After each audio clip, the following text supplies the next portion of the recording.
নমস্কার বন্ধুরা, সবাই কেমন আছেন? আমি খুব ভালো আছি। চাঁদ ক্রিয়েশনে সবাইকে স্বাগত। ভীষণ গরমের দিন, গরমের কিছু সবজি দিয়ে আমি আজকে পাঁচমিশালি একটা সবজির তরকারি করে দেখাবো। দেখুন, আসুন কিভাবে আমি করছি। পাঁচমিশালি সবজিটা করার জন্য আমি নিয়ে নিয়েছি কুমড়ো, পটল, আলু আর বরবটি। এইগুলো টুকরো টুকরো করে কেটে ভালো করে ধুয়ে আমি রেখেছি। এবার কড়াইতে দিয়ে নেবো তেল। তেলটা গরম হওয়ার সাথে সাথে দিয়ে দেবো 2টো শুকনো লঙ্কা আর দিয়ে দেবো 5 ফোড়ন। ভাজা হয়ে যাবে, একটু গন্ধ বেরোনোর সাথে সাথে কিন্তু সবজিগুলো আমি দিয়ে দেবো। আমার সুন্দর গন্ধ বেরিয়ে গেছে। এবার কিন্তু আমি পরপর প্রথমে কুমড়ো, পটল আর আলুটা দিয়ে দেবো, একটু পরে বরবটিটা দেবো। বরবটি একটু তাড়াতাড়ি হয়ে যায়, এগুলো যে একটু মজে যাবে তখন দেবো বরবটিটা। কুমড়ো, পটল আর আলু দেখুন একটু মজে এসছে, একটু ভাজা হয়ে গেছে। এবার আমি দিয়ে দেবো কিন্তু বরবটিটা করে রেখেছি। এই 1 চামচ নুন আর 1 চামচ হলুদ, এটাও কিন্তু দিয়ে দেবো।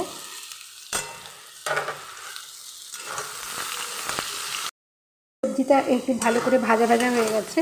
এবারে দেখুন একটা মশলা আমি দিয়ে দেবো, যেটা ধনে, জিরে, শুকনো লঙ্কা ভেজে গুঁড়িয়ে রাখা আছে। এই মশলাটা কিন্তু ওপর দিয়ে একটু দিয়ে দেবো, দিয়ে আবার একটু নেড়ে নেবো। খুব বেশি একটা এটা দিয়ে ভাজবো না, যেহেতু ভাজা মশলা করাই ছিল। কিন্তু জিনিসটা আমার ভালো করে ভাজা হয়ে গেছে, তলায় একটু ধরেও যাচ্ছে। এবার আমি দিয়ে দেবো কিন্তু অল্প করে একটু জল। চাইলে আপনারা জল ছাড়াও এটা করতে পারেন, ঢেকে ঢেকে একটু। যেহেতু একটু কুমড়োটা আর এটা সেদ্ধ হবে, একটু সময় লাগে, তার জন্য আমি একটু অল্প করে জল দিয়ে দেবো। না আবার সময় দেবো একটু মিষ্টি। এই সবজির তরকারিগুলো কিন্তু দেখুন সবই সেদ্ধ হয়ে গেছে, আলুও সেদ্ধ হয়ে গেছে, এখানে কুমড়ো, বরবটি সবই সেদ্ধ হয়ে গেছে। এবারে আমার নাবাবার পালা। নাবানোর আগে আমি বলেছিলাম একটু মিষ্টি দেবো। এবার চিনিটা মোটামুটি আমি 1 চামচ, বড় চামচের 1 চামচ একটু চিনি দিয়ে দিলাম। দিয়ে আবার একটু নাড়িয়ে নেব, নাড়িয়ে আর একটু হতে দেবো, নাড়িয়ে নেবো একটু ভালো করে। তরকারিটা আপনারা এরকম একটু ঝোলা ঝোলাও রাখতে পারেন, আবার একদম শুকনো গায়ে মাখাও রাখতে পারেন।